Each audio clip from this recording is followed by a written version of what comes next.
Cashflow Diary Podcast, episode 159.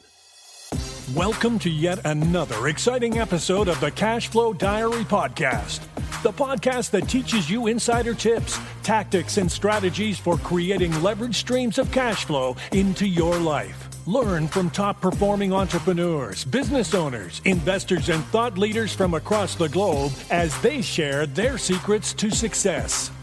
Like what you learn on this and other Cashflow Diary podcast episodes? Go to learninvestingnow.com and sign up to receive powerful tips and information that will help you succeed as an entrepreneur and investor. Now, here's your host, investor, entrepreneur, business owner, educator, speaker, author, and master facilitator of Robert Kiyosaki's cash flow game, Jay Massey. Hey guys, all right. So here's what we're going to do on this particular episode. It's been a while since we've done one of these, where many of you know that we have a special membership group where I do my best to help people get their first deals done.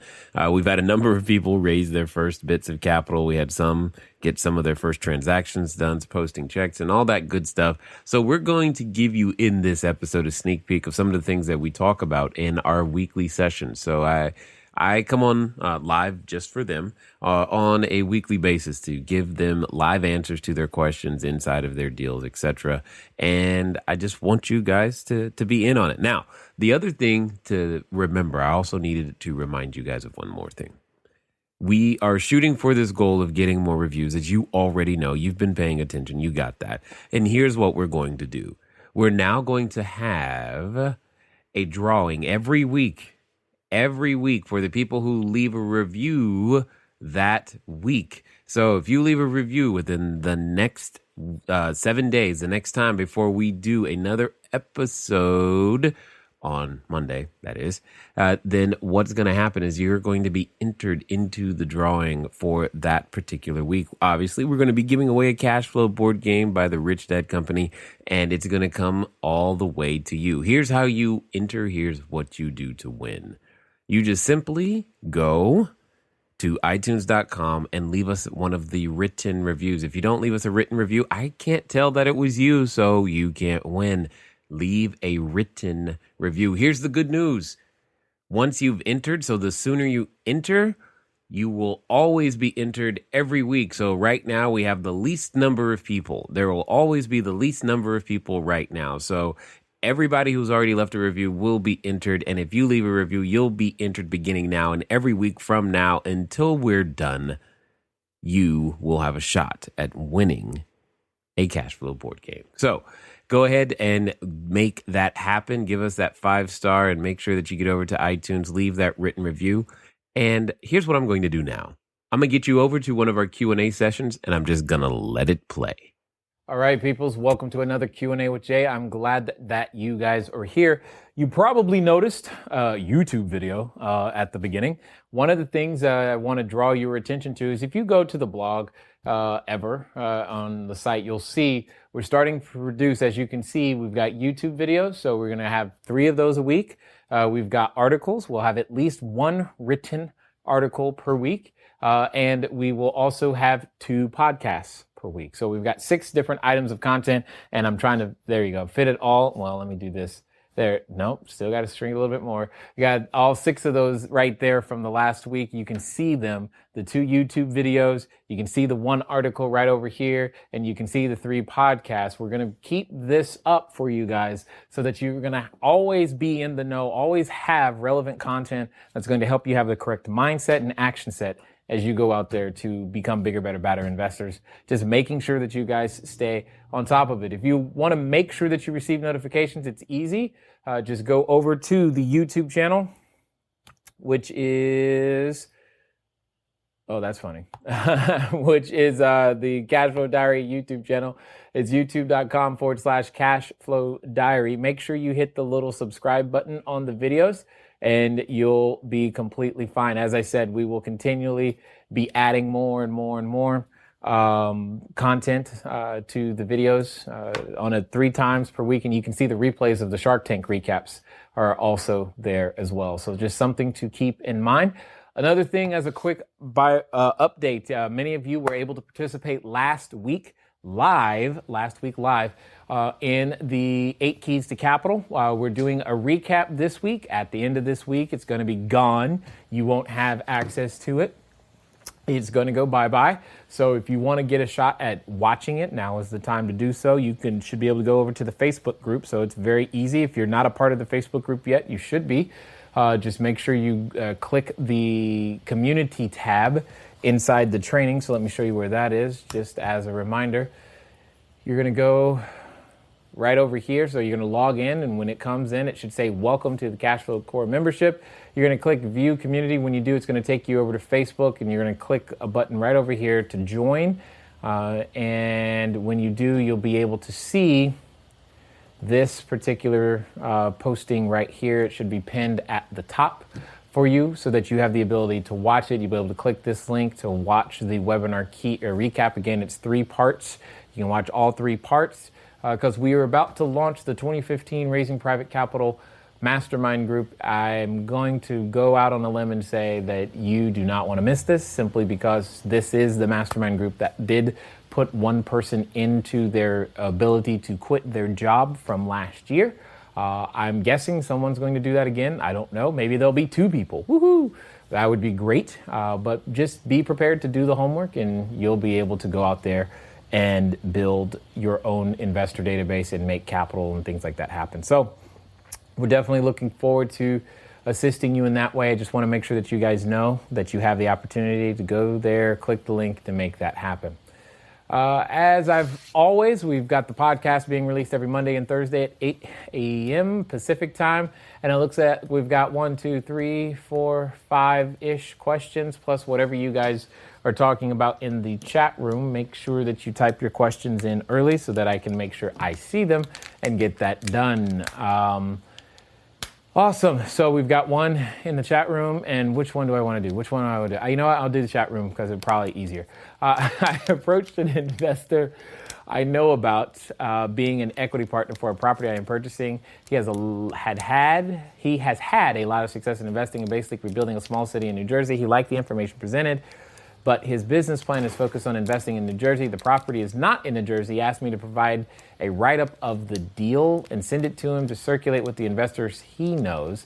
Is there an investor property package format somewhere in the cash flow diary materials? No,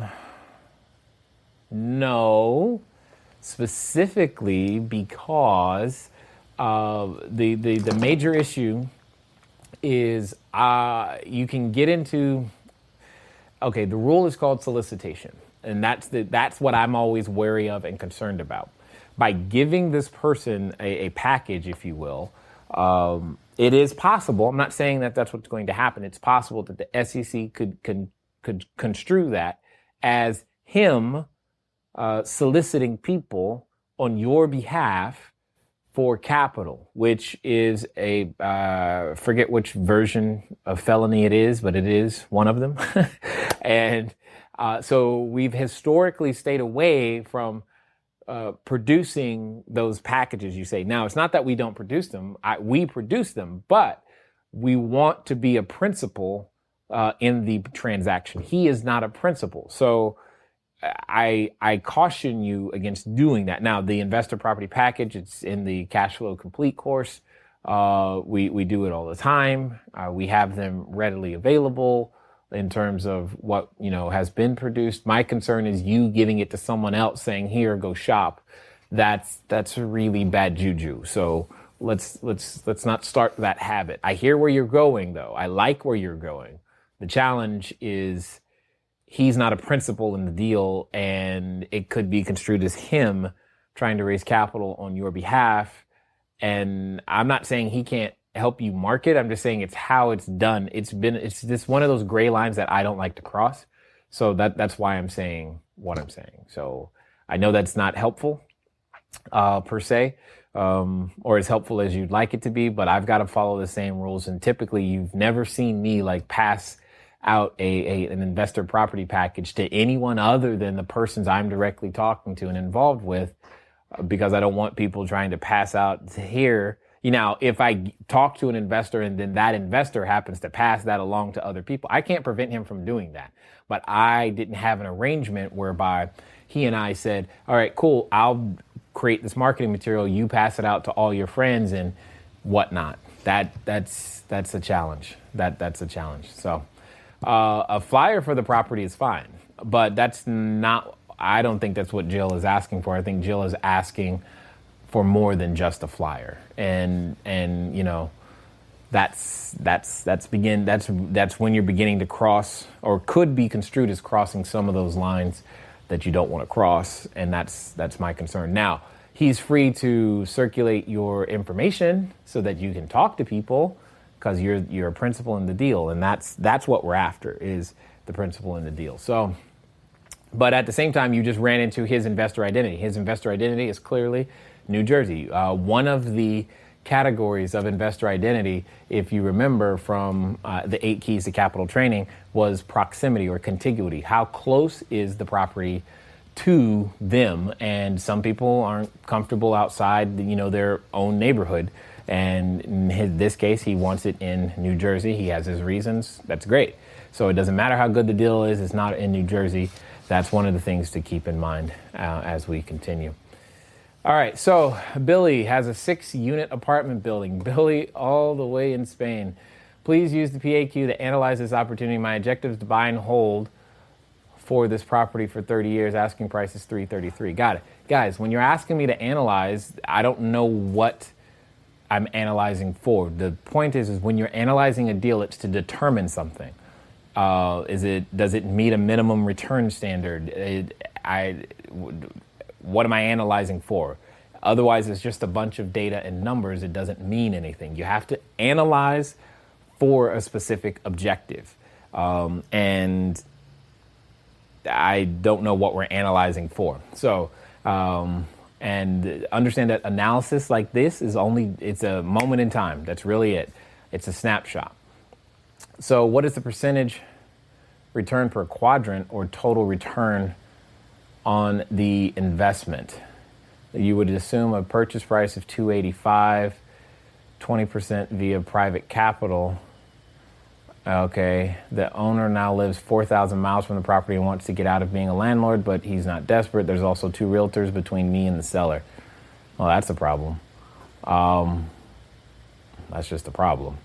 No appreciation. So if there's, what kind of, okay, Billy, there's some missing questions here. So remember, there's 5 types of appreciation. So if we just look at some of the things on the quadrant, here's what's coming down.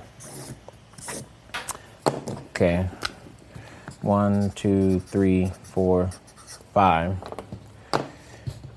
We have found, forced, phased, inflated, and passive. Okay, so we're not counting inflated and passive, but I have trouble with the challenge. You say there's no appreciation, yet there's an asking price of $333 with a purchase price of $285. Where did that asking price come from? Is that the actual repair value? What is the deal? I don't know. Otherwise, there's no reason to get a $285 price, if there is a reason to get a $285 price. Additionally, what's the cap rate in the area is additional information that I need over here so that I could use this financial information to figure it out. Additionally, I also need to know this gross annual income. Is that gross annual income actually at market, or is that below? For was it 2 bedrooms, 1 bath?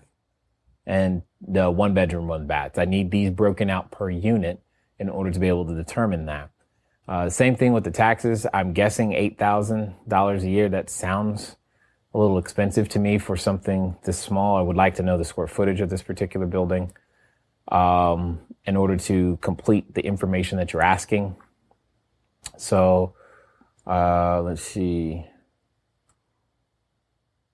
And then this 20% private capital, okay, that's how are you structuring that private capital? Where do you want it to be? So Guy, I'm glad you're here, Billy. I just saw your question. It says, assuming that there is no appreciation, or is the difference in asking price and agreed price the found appreciation?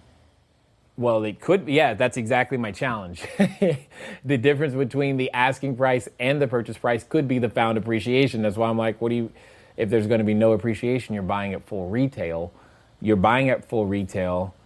There can be no forced or phased appreciation, meaning by that definition, this $57,000 of gross annual income has to be market rent, the max market rent possible. So that's the other thing. And there also has to be max market rent, 100% occupancy, no improvement from the management side whatsoever. Your operating expenses at $39,981 have to also be the lowest they could possibly be.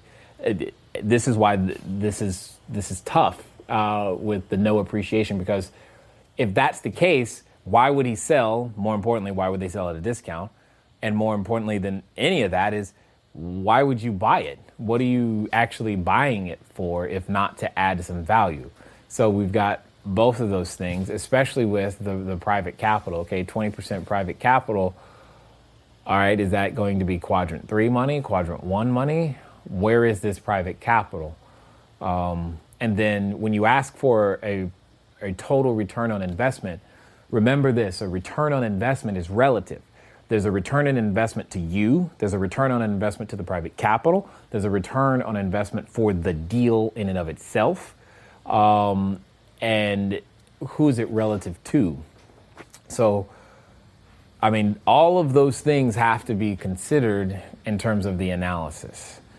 And part of your biggest challenge out of everything that you've written here is that not the 4,000 miles, it's the 2 realtors, is how are you going to satisfy their desire for commission when you're negotiating seller financing? I don't really know. But those are all the things. So I also find it curious that you give me the water and sewer, insurance, maintenance, and other expenses, and those do not add up to the $17,000, $595 that you're showing here. So I don't know. I'm like, if that's total annual expenses, why did you take the time to break out these and not the others? Because if so, then there's some numbers missing. There's some just numbers missing. So there's just more additional data that's required in order to get to where you're trying to go. So hopefully that helps. All right, Jeff's got a question. Finding plenty of deals that fit the initial go, no-go formulas. However, I'm not getting very far after speaking with the agent to get to the pain of the seller. Can you provide some guidance? Absolutely, Jeff. Stop talking to agents. That's the guidance. You want to talk to the seller directly. Talking to the agent, good luck. We don't buy from, remember guys, we don't buy from agents when we're wholesaling deals or when we're trying, especially single family. We don't want to buy from agents. We want to buy from the seller directly. We find problems, not properties. Properties that are listed are in the retail marketplace. That's just like going to the store. You're trying to go to the store on a day where they're not having a sale and you're asking for a discount. That's an uphill battle when you go through a realtor. What you want to do is you want to talk to them before it gets to the realtor, and you got to find the problem and get that person to say, hey, cool, why don't you sell it to me? Why don't you sell it for me instead of me dealing with the realtor? That's where you are. That's what you're looking for there. Realtors are a challenge. Yes, no doubt. It was copy and paste from the MLS, got it, and realized that I need a bit more. Yeah, most of the information on the MLS is completely, horribly, either A, inaccurate, or B, incomplete, because most of the realtors don't buy real estate and don't know what they think. Hey, I have a real estate license, and if I tell you all these smart sounding things, that's all you need to know. And the answer is no, it's not. I need more information, and that more information is usually information they do not have, which is again why I prefer to be seller direct. However, this is a multifamily situation. They should have the information, but they probably don't, because it's only a 6-unit building, and a 6-unit building is typically owned by someone who just tried to go from single family to multifamily, and they're just dipping their toe in the water, that type of thing. So it's a little mom and pop operator, which may be posed. That's part of the risk in this situation, by the way, is you may have to work around inaccurate or incomplete documentation. But a bigger challenge is the fact that you got two realtors in the middle, and I don't know how you're going to absorb commission and still do seller financing at all. Unless they're offering it. If they are offering it, then that's good. If they're not offering it and you think you're going to be able to negotiate seller financing with two realtors in the middle, I want you to record those phone calls so that I can hear them, because that's going to be really, really awesome to see you make happen. Let me see. Susan or C fluff to make it look better than it is. Yeah, that's absolutely true, Susan. I was wondering when someone was going to ask that question. Hey, Sep, how are you? Glad you're here today. All right, so we'll just let the cat out of the bag. Sep is asking, Jay, why are you considering California CRE, commercial real estate is what he means by that, by the way. And I've actually been on the phone talking to some brokers already. Specifically, in my realm of fantasy, I'm actually looking for a movie theater. That would be really, really awesome, I think. But if I can't buy a movie theater, we're not really sure what we're going to buy, but the intent is we're going to syndicate capital, create an opportunity for people to pay in some California commercial real estate and have some fun with it. I'm waiting on a few more listings. I've got some ideas. I want it near Orange County. Why am I now considering it? The rules are different. The short answer is the rules are different. I can actually run a business without too much government intervention, per se, and no matter how you slice it, we have great weather, we have good water, meaning the beach, and because of that, people are always going to be here. Where people are going to be, they're going to need a place to shop and eat. And remember, real estate is live, work, play, or lay. Work, they need a place to work, they need a place to play, and they need a place to lay, final resting place, etc. California is good for the work and the play type of real estate. I will not be doing office. I'm just being very clear. It'll likely be a commercial retail. It could be industrial, but not likely, because I'm open to that, but I don't have the resources at this moment for the industrial play, but we're open to building them. But commercial retail is most likely. Some, again, could even be a gas station. We're looking at post offices as well. But I'm not ruling too many things out per se. I am trying to keep it in Orange County. However, that doesn't mean LA County's out. It's just, as I told the guy yesterday, he was like, what about LA County? I told him, I was like, look, if I wanted to drive 3 hours, I might as well get on an airplane and do something in Colorado. It's the same thing. It's going to take me just as long to get there because it's in LA.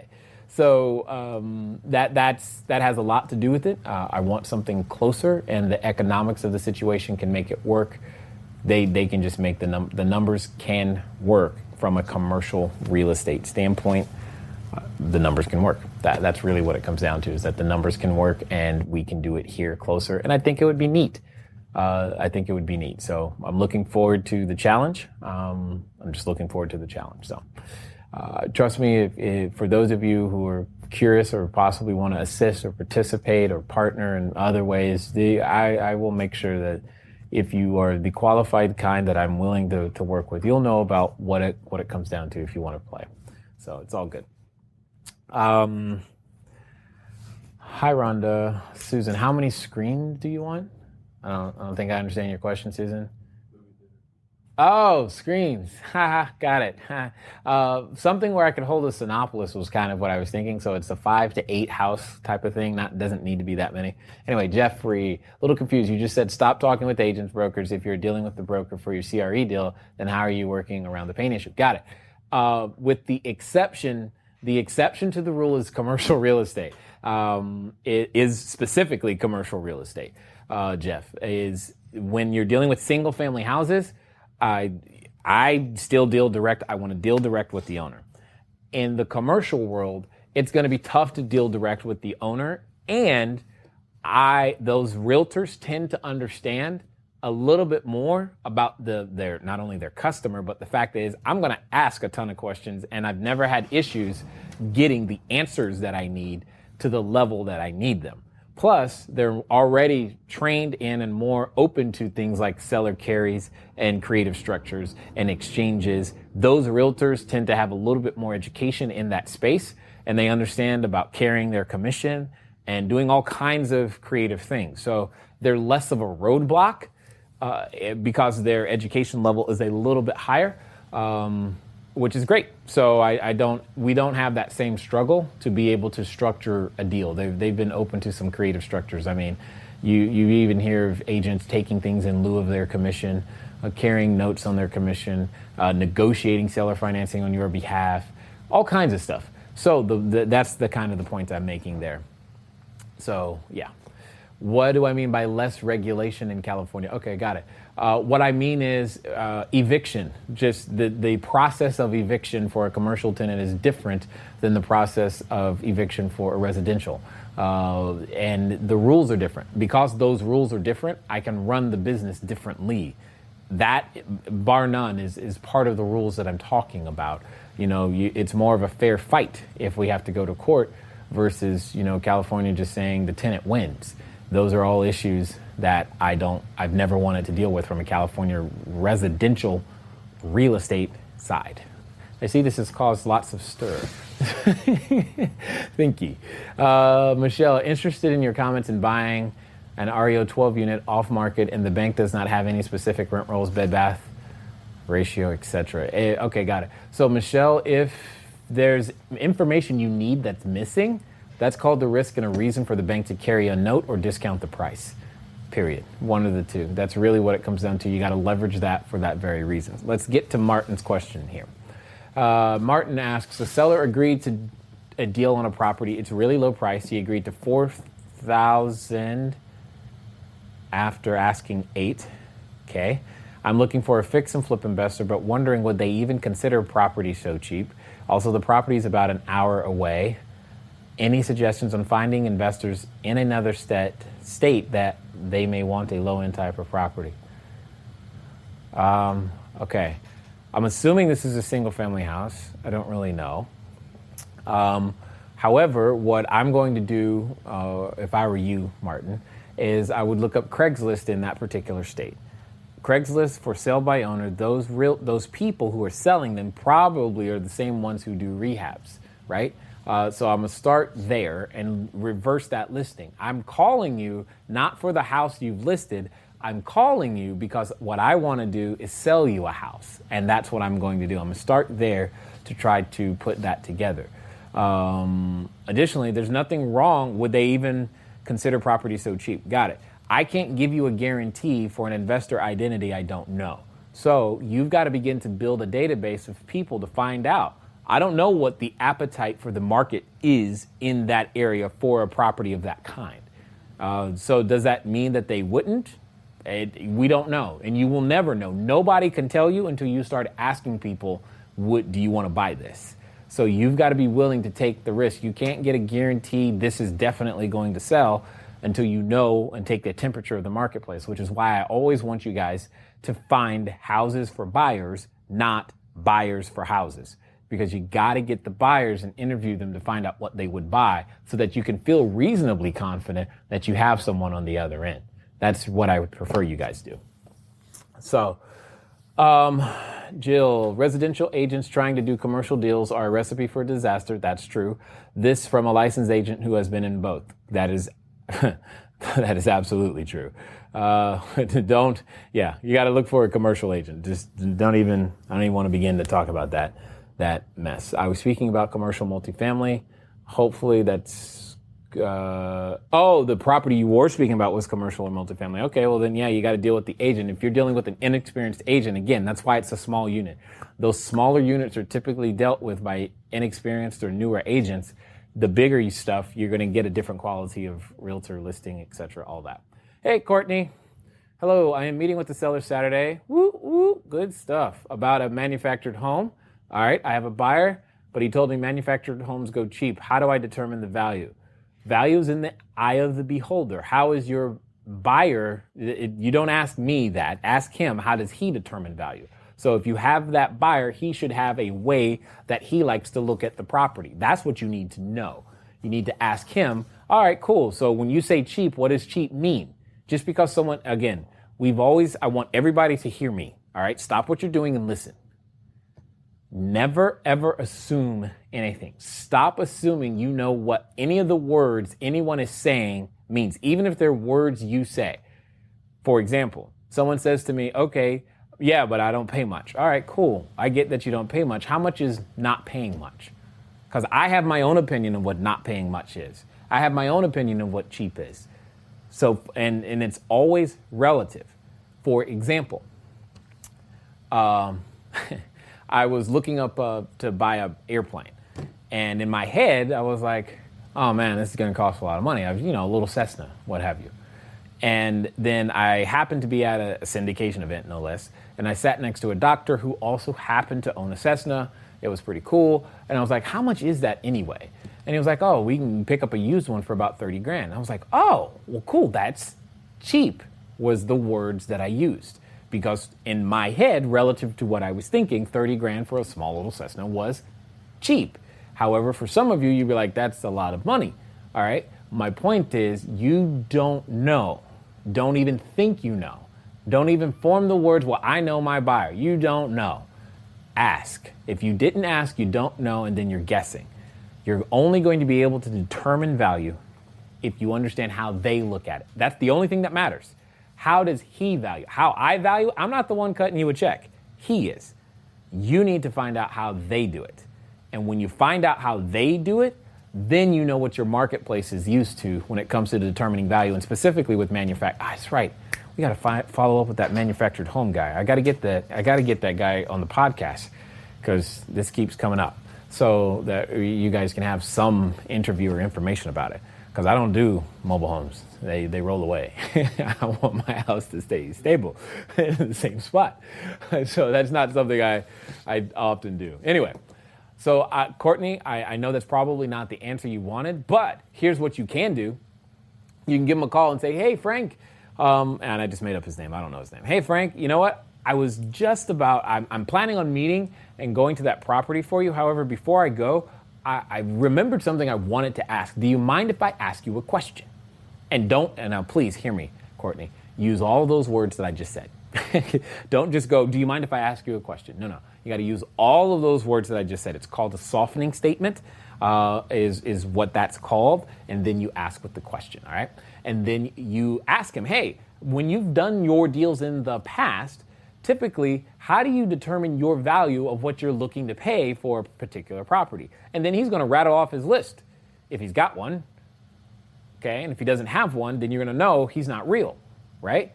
If he can't tell you how he determines his value for a manufactured home, he's not real, period. And then you want to find out, okay, so for the last 5 transactions you did, what did you pay on average for the coach, or did you buy the coach and the land? Did you buy them separately? He's going to have his own answer. You've got to find that out so that you can become a professional information gatherer and make that happen. Hopefully that makes sense. What did she say? Airplane, I want to be on your level when I grow up. Thank you, got it. Back to the buyer. Good to know I can get a plane for the same as a car. Forget car payments. Exactly. I didn't know a plane was that cheap either. The other thing that I didn't realize is a Lamborghini. You can think about, now, first of all, I learned that this was years ago, and I actually thought I still wanted one. I went to the dealership, and I was first let down because I couldn't fit, and that was very frustrating. I'm like, short, stubby Italian guys. I'm not any of that. Short, stubby, or Italian. I'm like, oh, great. Well, there goes that. But you could own a Lamborghini or even rent the Lamborghini. You could do various things with the Lamborghini if you want the Lamborghini experience instead of quote unquote buying the car. You can like, I don't have $250,000. Well, you don't really need $250,000. You need about, $1,500 to $2,000 a month. And now you've got the car if you really, really wanted it that bad. Now, what's really killer, not so much the price of the car, it's the maintenance, it's the tires, it's the oil changes, it's all the stuff that goes with it. So just before you go down that road, just keep that in mind. Total cost of ownership is nuts when it comes to that car. Anyway, moving on. The point was, it's it was less expensive than I was thinking in my head. Let's see, more homework. Yes. Susan, wait. You want a stable house, but you live in California. The land is a rocking and rolling. Got it. Yes. Y'all got jokes. All right. So Billy's got another question. Could you please provide an example how you include your sponsor fee in these deals where you raise private capital? How do you explain this to your investors? It's in the document. I'm having trouble. There's nothing special about it. It's in the documentation.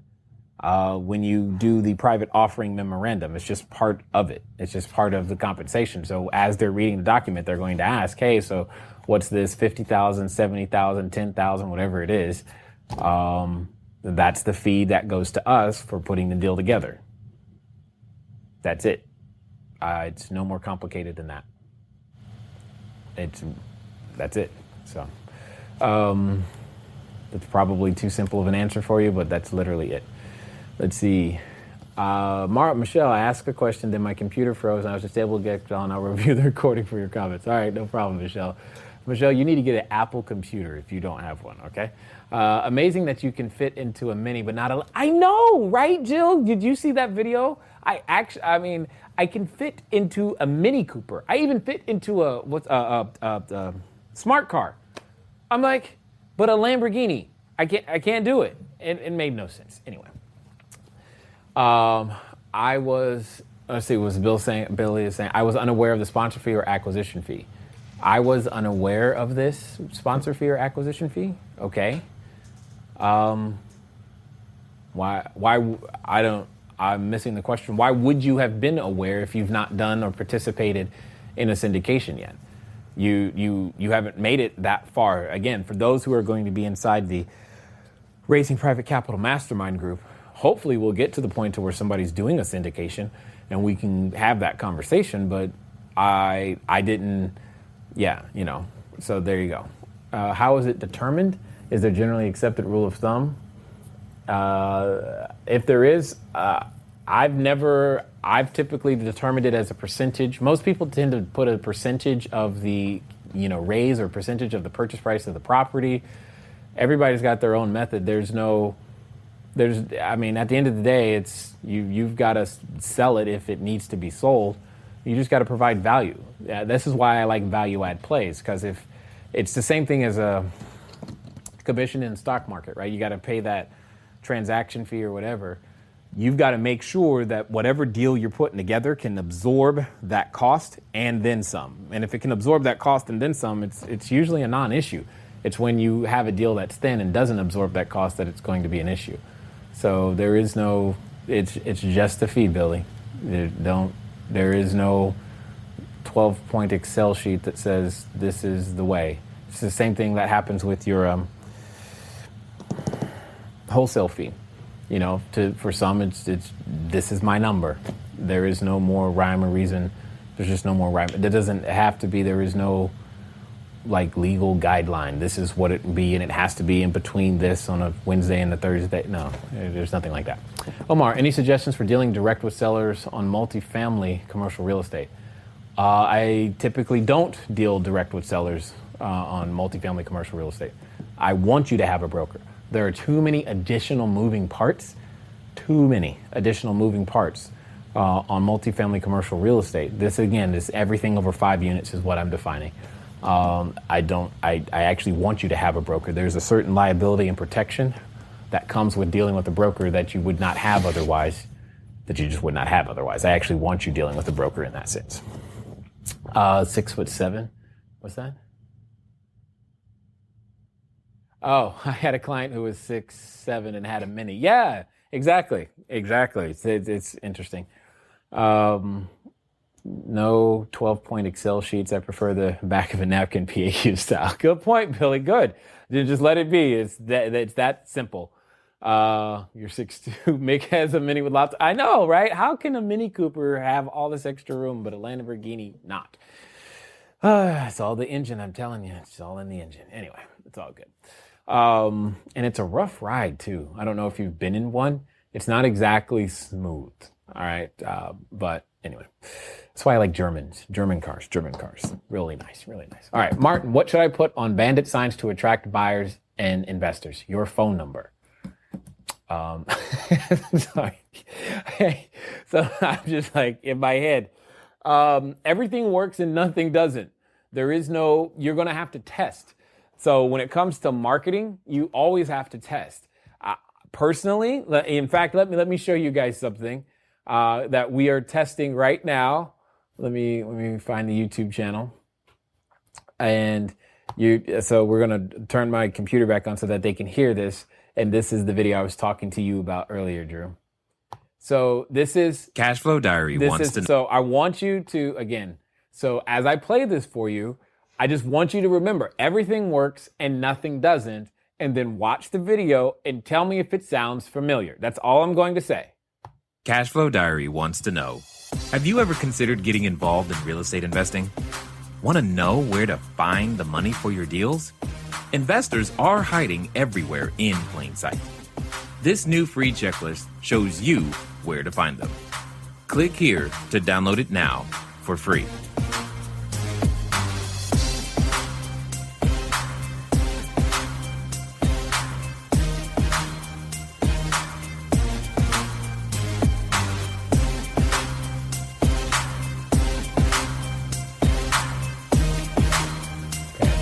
I just love that song.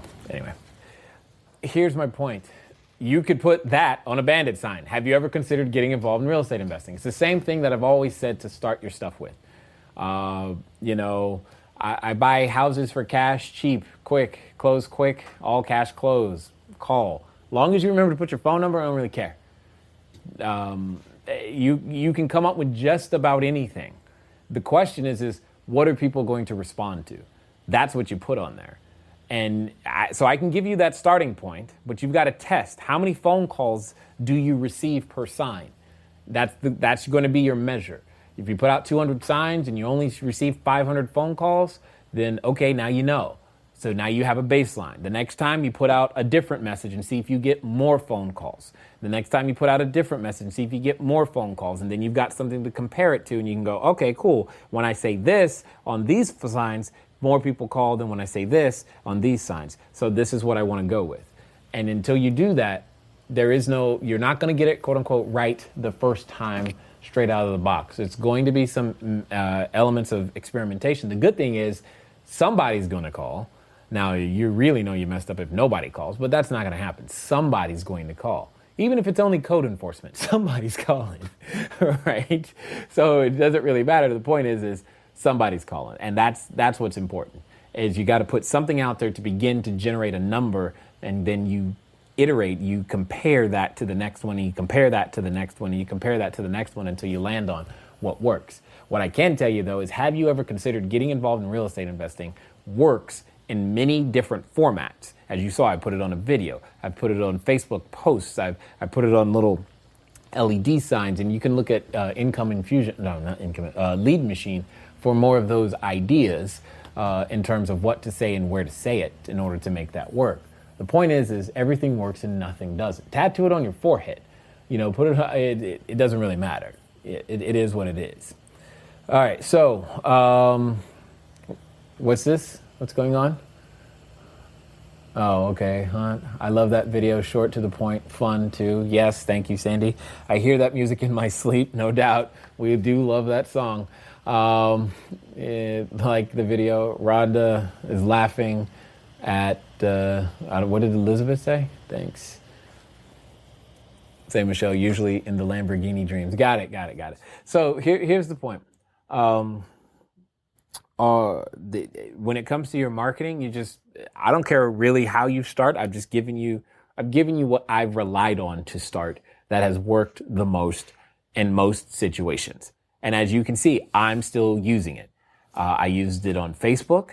I've used it now on YouTube as we're migrating to having both of those going.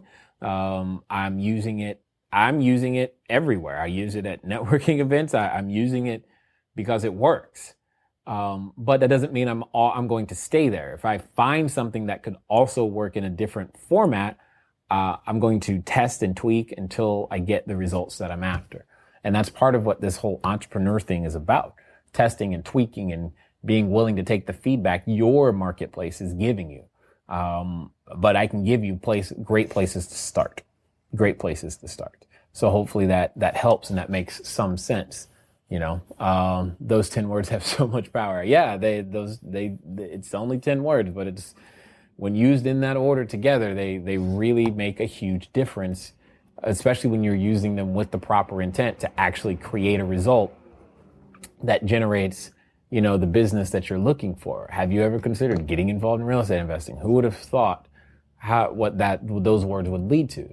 The difference is I've said them in various different forms, be that online, offline, video, Facebook, email, blah, blah, blah, more times than you. That's it. I've just said it a whole lot more than you have. And because I've said it a whole lot more than you have, we've generated a whole lot more results. And that's it. There's nothing else. There's nothing else that's different between the two, is that I've just said it more and to more people in many different forms. And the more times you say it and the more different forms you say it, it continues to produce results. I mean, there's millions of people on Facebook. I think I did some research last night. There's 160 million unique visits to Facebook per month, and the same on YouTube. It's 320 million unique visits. That's a lot of people. You don't need that many people in your database to make your business work. But if you can get your message in front of some of those people, that would be also good. Same thing in your local marketplace when you go to do your networking events. 300, 400, 500 people saying that on a monthly basis sounds good. You say, how do I get to 300, 400 people? Well, 30 people per cash flow game, 3 times a month is 100. It's close to 100 anyway. Right? But you probably set it to maybe 200, if not 300 people to get 30 people at each cash flow game. You can do these things. It just takes focused effort and work to make them happen.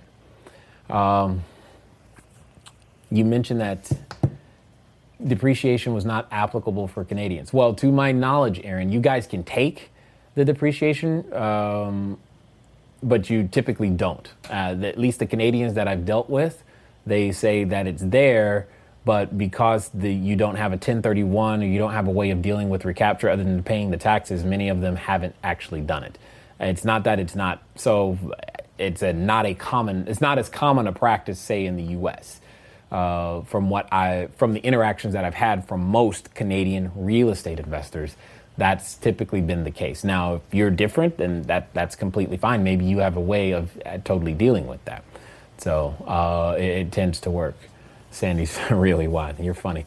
Yes, that phrase followed by a really why works very, very, very, very well. Obviously, it just does. So the point here, the point being, I think you guys learned a few things today in terms of how much more data it takes to get the apartment building information that you need, and that you've got to find houses for buyers, not buyers for houses. That's very, very important. And I answered Marvell's question, didn't I? Oh, no. How did we skip this one? I don't know. We did. By the way, Marvell, I just, I know you get this all the time. I'm loving just saying your name because it reminds me of comic books and things of that nature. Miss Marvel, Marvel comic books. And I'm sure you get that every day. Anyway, just now I got it out of my system. I'm good. I need a little help with deal structure, so here are the numbers. The property is vacant with no mortgage. Oh, that's a good start. The house ARV is 70 grand, 79. I want to keep the house in a portfolio. The house is 3-bedroom, 1.5, located in Memphis, Tennessee. Any help would be much appreciated. Okay, Marvell, there's not enough information. So deal structure is a result of solving a problem. First of all, I know nothing about the seller and what the problem is. I know nothing about the seller. So I need to know, why is the seller selling? And yeah, that's the first question. What problem is the seller trying to solve? Just because it's vacant with no mortgage, that doesn't tell me enough about the problem. Secondly, what is your objective? Which is cool, keeping it in the portfolio, that's great, but are you trying to keep it in the portfolio because you want potential capital gains in the future? Is this going to be a lease option? Is this a traditional buy and hold? Or do you plan on using this in some sort of specialized rental, like a corporate rental, vacation rental, or some other ways that way? I don't know. Fortunately, you've picked a marketplace I know a little bit about, so that's good. However, knowing the zip code would totally help me clear this up, because right now at 79,000, I'm thinking you're dealing in, it could be Midtown, but I don't know, where you are, in the marketplace. And if so, then that's great. And, or it could even be certain, maybe it's Bartlett area. I don't really know where the house is. So I've got to understand that. I also have to understand your investor identity and the investor identity of the person that you're looking to serve here. So there's a number of things that are missing in order to be able to give you an appropriate answer. So hopefully you watch this, send in the question again with some more of that information that will totally help us, including rent, and, rent amounts and all that other things. Or is this a fix? I can't imagine it's a fix and flip, but yet you give me the numbers for ARV. I don't really care about ARV if you're fixing and flipping. If you're renting the house. ARV is great. And then as far as deal structure also goes are you trying to use private capital? Do you have the cash yourself? Is that cash in a retirement plan? Or is the person who has the cash in the retirement plan? As you can see, there's a ton of questions, a ton more questions. So, probably want to review some of the materials and deals at discounts as well as capital creators. Both of those things will give you some more information when you hear me on the phone, like deals at discounts, action plan number 7 is a recording of me on the phone with a seller. You can hear me asking the types of questions that you need to ask. Plus in your quick offer kit, there is a special report. That special report is a special report regarding here's the basic information you need to be getting from a seller especially when you're on site with the property to figure out those things. Got it. What is that Aaron saying? Okay, so if someone is willing to accept the recapture, say take 100. Oh yeah, absolutely. If you've got a way of dealing with the recapture, knock yourself out. To my understanding, Canadian tax law doesn't have some of the things that we have in U.S. tax law. But if they want it, go for it. Take it. Take all of the depreciation you can. Are you kidding? It's great, especially in the year that you need it, in the year that you receive it. That's all I was trying to say. That's really all I was trying to say. And then there are some countries where, Estonia, Lithuania, etc., where it just doesn't even exist anyway. It's just a flat zero. So it's no big deal. But always remember, if you need quadrant 2 to make the deal work, it's not a deal. You should be able to make a deal without quadrant 2. If you need quadrant 2, you don't have a deal. So just keep that in mind. All right. Those of you watching live, we got a few more minutes. Let me know if you got some questions. With the sample quad 2, it's not a quadrant 2 contract. It's basically the documentations of some of the ways that we've done properties. I know Jacob's been working on redacting them so that it's sanitizing, however you want to look at it. Those documents. I know he's been working on that continuously. It's like 150 pages he's got to go through. I would love to have something to take to the lawyer. I hear you. Jay, how quickly will this Q&A be available to watch again? You said a few things I want to see and hear again. I have no idea how quickly they're made available again. Do you, Drew? I have no idea. I have no idea. Yeah, I have no idea. Soon. Soon. So that's the best I can tell you. Just always keep checking, not the live, the lesson library. For those of you that are Cashflow Core members, that's one of the benefits you get is you do have the ability to come back and watch them again and again and again and again. If for some reason you haven't heard my voice enough and you'd like to hear it some more, and you want to hear the content over and over and over again, and it helps you to get those questions answered, please continue to participate because that's exactly what we would love for you guys to do. Again, as a reminder, we have the 8 Keys to Capital recap currently available. It won't by the time we meet again on Q&A with Jay, it's going to be gone. So if you want to watch it, now is your shot. If you want to join the mastermind group, now is your shot. Don't be like, hey, when you're doing this again, the answer is I don't know. I may not do another one because I typically haven't repeated a topic in the same year. I just typically haven't done that. We've already gotten requests for like a buy and hold mastermind and a marketing mastermind regarding generating leads and all that type of stuff, like how we do what we do. So, and that's on top of everything that we were already planning. So the idea of don't count on I'll catch it later, unless you mean later is like next year. That, that's a reasonably safe bet. Don't go, oh, I'll get it next time. Otherwise, because there may not be a next time, simply because we typically only do that subject once per year. And this is that subject this is that time. So there you go. This would be your shot at making that happen. Again, you can make sure you're in the Facebook group. You'll be able to do that. Jay, how are you looking to structure the commercial real estate deal in Cali? I have no idea yet. Remember, structure is, you don't come up with the structure. The structure is the solution. It's not the problem. It's not what you start with. So I have no idea what benefits we're going to be giving away or keeping. I don't know. I won't know until I begin to deal with the actual types of properties, because they all have different financial characteristics. It's a pretty safe bet though that it's going to be slanted to produce lots of tax advantages for those that are involved, because I personally don't need more tax deductions.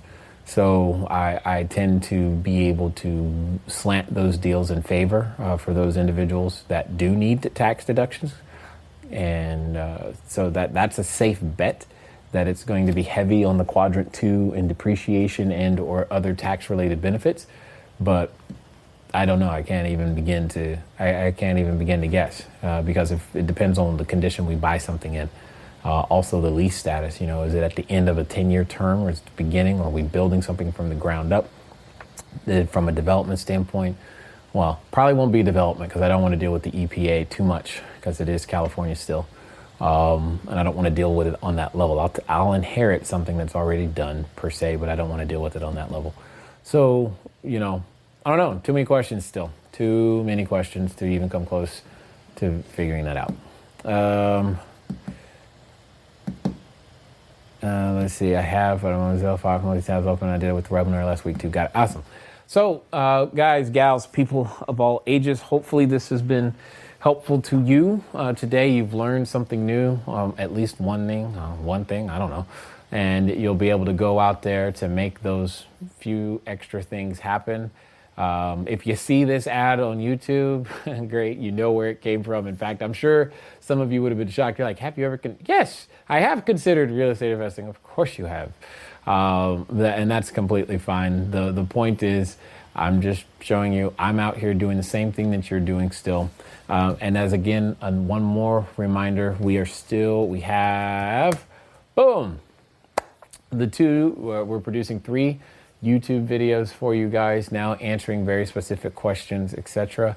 We've got the 2 podcasts and whatnot to watch, and we've got the article that's being written. So you've got a number of videos, a number of podcasts, a number of ways to consume more content that will help you continue on this journey, providing you the resources and thought patterns that I think are necessary for you to be the successful person that you're desiring to be. I do hope to see most of you inside the mastermind group, because if it's your time, it's your time. Let's go make it happen.